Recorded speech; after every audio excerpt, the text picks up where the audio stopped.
mein Gott, oh mein Gott. Ich habe das GEA gar nicht dabei. Ich habe das immer im Handy. Oh mein Gott, ich freue mich gerade so, dass ein Lied läuft, das ich kenne.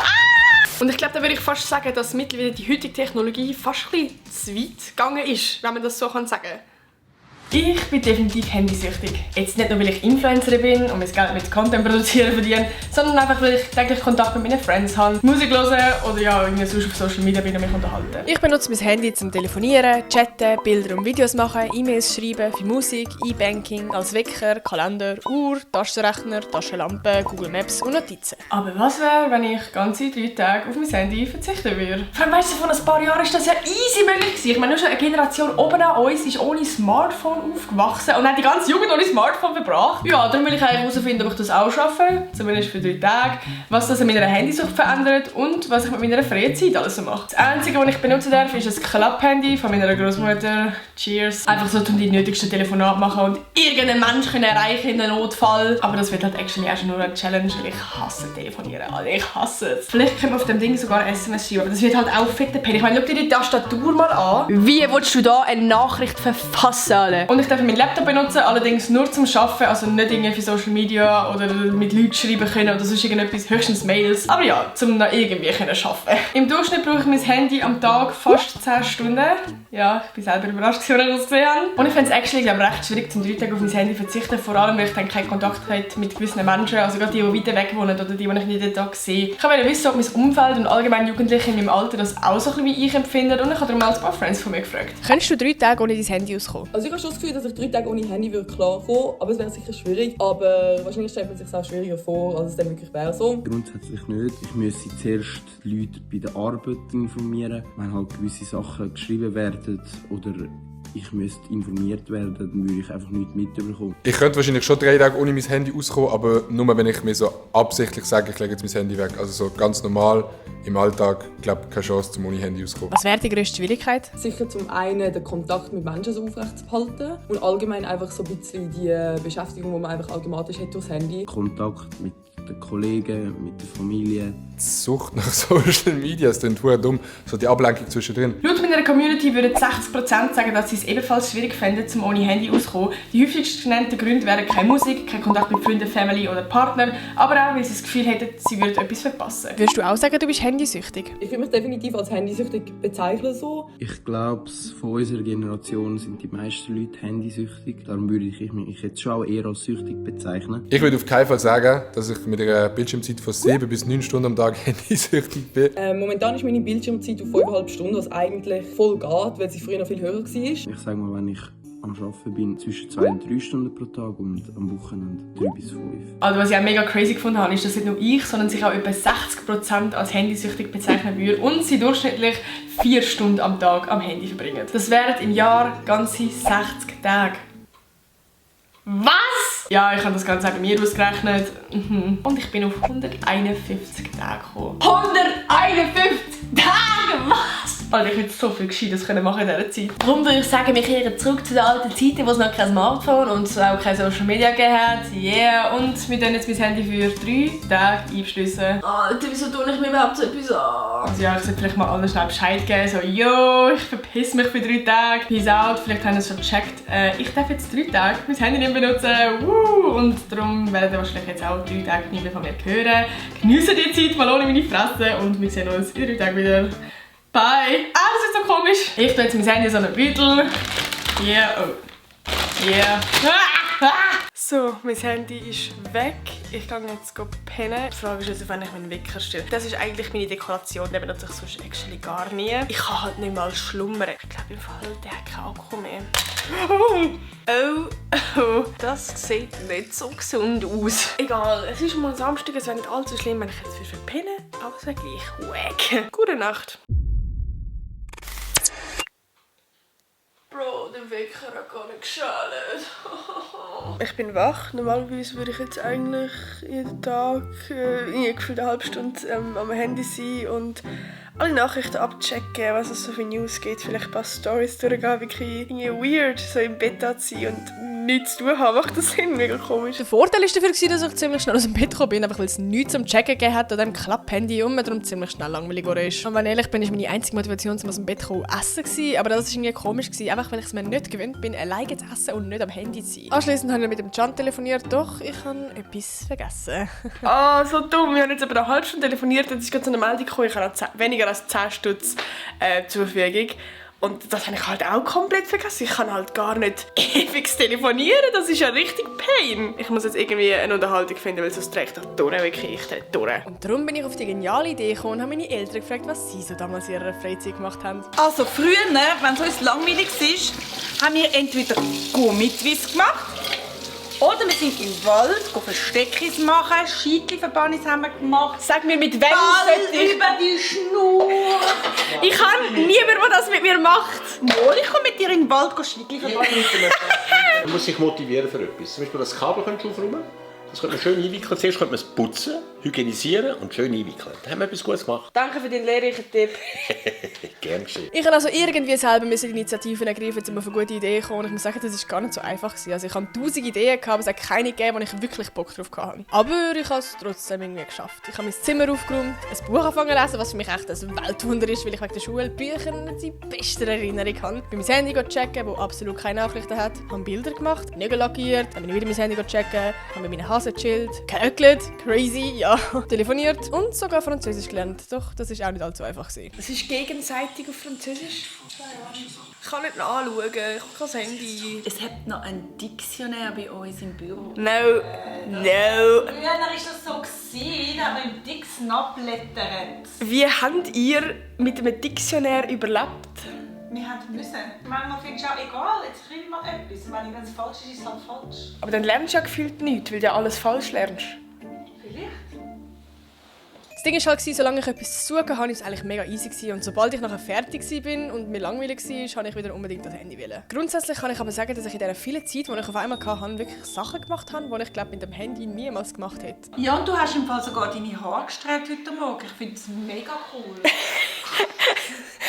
Was tust du mich so fronten? Ich habe sogar mein Zimmer nicht aufgeräumt. Sie hat das Bett bettet heute. Achtung, es gibt schwarzen Schnee.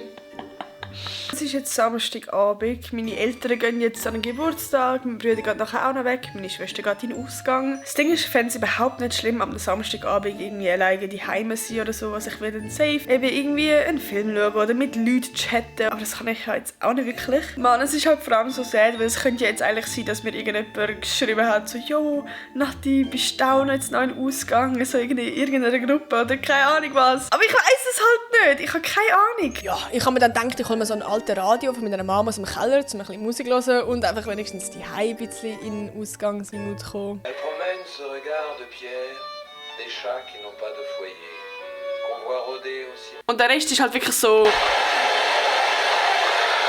Doch dann... Oh mein Gott, ich freue mich gerade so, dass es ein Lied läuft, das ich kenne. Ich glaube, würde das so wirklich an meinem Handy laufen, würde ich halt actually weiter skippen. Aber ich bin jetzt auch froh, dass es ein Lied kommt, das ich kenne.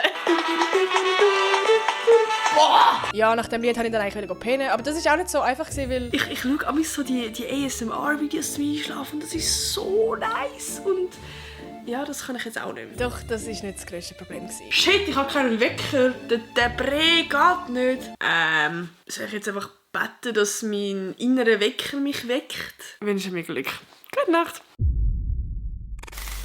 Heute ist der zweite Tag und es ist komplett anders, zum ohne Handy aufwachen. Also gestern habe ich wirklich so einen richtigen Druck gespürt von «Boah, ich muss jetzt das Handy» und sicher haben mir Leute geschrieben oder irgendwie irgendjemand hat meine Sachen kommentiert, whatever, die ich nachschauen kann. Und heute muss ich sagen, ich habe den Druck gar nicht. Also im Gegenteil, eigentlich, ich genieße es gerade mega, dass ich wie nicht erreichbar bin und dass ich wie irgendwie gar nicht die Verpflichtung habe, jemandem zurückschreiben oder so. Also jetzt fühlt sich, wenn ich so zurückdenke, fast mehr wie einen Druck an, dass Leute von mir erwarten, dass ich sofort zurückschreibe. Aber ja, ich habe jetzt zum ersten Mal so eine richtige Ruhe empfunden, so kein Stress. Ich glaube nie erwartet, dass so eben mein Handy so wie ein Stress eigentlich gibt, so einen Unbewussten. Und wenn du das mal nicht hast, merkst du, wie du so richtig mal entspannen kannst. Allgemein habe ich heute eigentlich den ganzen Tag oft in meine Gedanken verbracht und auch die Sachen, die ich gerade mache, viel intensiver wahrgenommen. Ich würde eigentlich schon fast sagen, dass es wie eine Art Therapie war, weil ich mich mit sehr vielem auseinandergesetzt und darüber nachgedacht habe. Ich glaube, der grosse Unterschied ist halt vor allem, dass es so einfach war, mich selber zu unterhalten. Ich konnte easy auf die Couch hocken oder auf mein Bett und konnte durch TikTok durchscrollen oder ein YouTube-Video schauen. Und das kann ich jetzt halt nicht. Jetzt muss ich mich wirklich aktiv selber unterhalten. Und das ist schwieriger, als man sich denkt am Anfang, aber das macht halt eigentlich nachhaltig gesehen mehr Spass.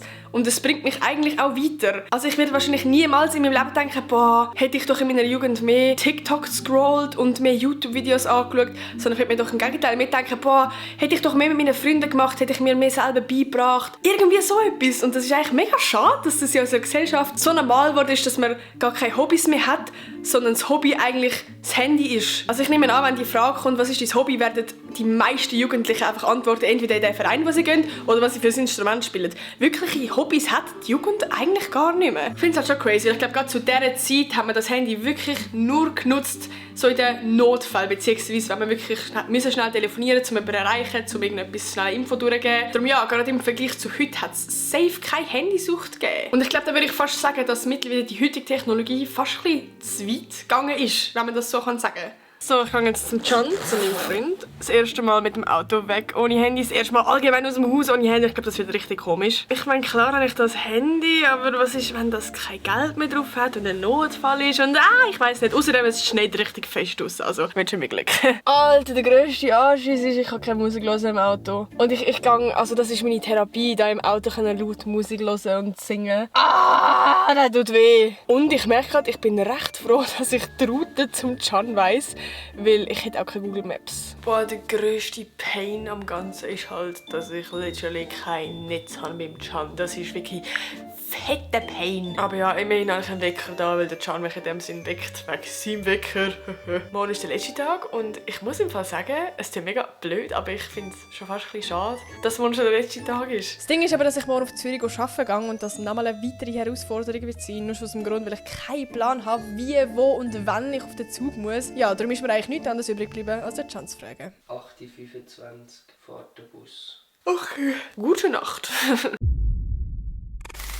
Zum Glück hat alles geklappt mit dem Wecker, aber ich muss sagen, ich bin ziemlich abhängig vom Can. Ich meine, ich hätte mich eigentlich selber wecken, meine Zugverbindung raussuchen und mit einer Kollegin schreiben, wenn wir uns treffen, aber das war halt nicht möglich und darum war es wirklich so unschillig, so unselbstständig zu sein. Ich glaube, das Traurigste am Ganzen wird jetzt sein, dass ich halt absolut keine Musik hören kann. Zum Beispiel so an der Bushaltestelle warten, finde ich mega unangenehm. Einfach weil man ist nicht immer am Handy und hat etwas zu tun und sonst schaut man so drauf rum. Etwas, was mir das erste Mal auch so richtig krass aufgefallen ist, dass alle um mich herum am Handy sind. Also man fühlt sich wirklich fast doof, um einfach nur warten und da stehen. Das Ding ist, ich könnte jetzt einfach auch mein Klapp-Handy rausnehmen, aber das ist mir auch viel unangenehmer als gar kein Handy. Aber ich könnte halt auch nichts an dem machen, also nein, es wäre einfach unangenehm. Gerade so im Zug ohne Musik bleibt einem eigentlich nichts anderes übrig, als aus dem Fenster schauen oder irgendwelchen anderen Menschen zuhören. Aber ich muss sagen, die Gespräche sind teilweise noch easy interesting gewesen. Oh mein Gott, ich habe mein GEA gar nicht dabei. Ich habe das immer im Handy.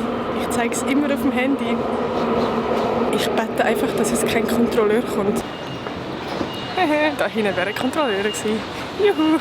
Was ich beim Arbeiten allerdings vergessen habe, ist, dass ich Internet brauche und da benutze ich normalerweise einfach den Hotspot von meinem Handy. Es gibt aber auch WLAN von dort, jedoch musst du eine Handynummer angeben und dann den Code, den du bekommen hast, eingeben. Meine Kollegin war dann so schlau und hat dann gesagt, ich könnte einfach die Handynummer von meinem Klapp-Handy angeben, doch ich hatte kein Netz.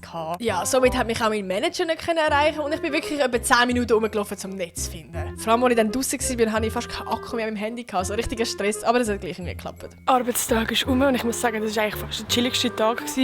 Zum einen, weil ich mich halt jetzt schon mega gewöhnt habe, nicht mehr das Handy zu haben. Und zum anderen, weil ich halt wirklich beschäftigt bin mit meiner Arbeit am Laptop und darum das Handy gar nicht so vermisst habe in dem Sinn. Aber ja, in einmal mehr 24 Stunden würde ich sagen, darum bin ich sehr happy. Ja, ich muss sagen, dass ich die 3 Tage eigentlich mega genossen habe und es richtig nice gefunden habe. Also ich will es auf jeden Fall wieder machen. Aber so auf eine längere Zeit wäre es halt wirklich nicht möglich, einfach weil Social Media mein Job ist. Ich muss sagen, es ist mir fast am schwierigsten gefallen, dass ich mich so selber aktiv unterhalten muss und wirklich Ideen habe, was ich jetzt machen könnte. Schwierig war vor allem auch wirklich, dass ich die Einzige bin, die kein Handy hatte und alle anderen, also in meinem ganzen Umfeld eigentlich ja schon. Und dann hat man sich halt wirklich so ein bisschen ausgeschlossen gefühlt und das Gefühl hat, man verpasst jetzt etwas. Also ich habe nur schon ein Insta-Update verpasst und es ist eigentlich überhaupt nicht wichtig, aber in dem Moment habe ich wirklich das Gefühl gehabt, boah, ich habe jetzt richtig etwas verpasst und ich will auch wissen, was das Insta-Update ist. So dumm eigentlich. Also ich kann es jetzt und es ist wirklich nicht spektakulär. Vor allem, was ich auch noch muss sagen, ich habe das Gefühl, die ganze heutige Welt ist so eingestellt, dass alles Smartphone hat. Also nur schon so Meetings, das hast du nur noch online und sonst man kommuniziert eigentlich nur noch mit dem Smartphone. Oh mein Gott, der Moment ist gekommen. Ich darf mein Handy wieder benutzen. Es fühlt sich so schwer an. Das ist mega weird. Oh mein Gott. Es kommen gerade Nachrichten. Ah! Okay, aber was soll ich denn jetzt zuerst machen? Soll ich zuerst auf WhatsApp gehen? Ich weiß gar nicht, ich bin überfordert alle. Ich komme nicht drauf klar. Oh mein Gott, das ist gerade so cool. Ich fühle mich wie so ein kleines Kind, das hohe Freude an einem Ballon hat. Ich schwöre, es ist so weird. Im Großen und Ganzen hat es mir aber eigentlich mega gut getan, mal in die Zeit zurückkehren, wie der Alltag war, ohne Smartphone. Ich habe wirklich sehr viel Zeit gehabt, um über mich nachzudenken und mich auch besser kennenzulernen. Also ich kann das wirklich jedem empfehlen. Ja, ich hoffe jetzt natürlich, dass es so ein bisschen bleibt und dass ich auch in Zukunft einen bewussten Umgang mit dem Smartphone oder allgemein den sozialen Medien wird haben. Wir werden es sehen. Das sind halt alle Kontakte gespeichert von meiner Großmutter. Ich will doch nicht den Annegret anrufen. Oh mein Gott, ist das so gut zum Filmen? Oh mein Gott, ich habe gerade das Foto von mir gemacht.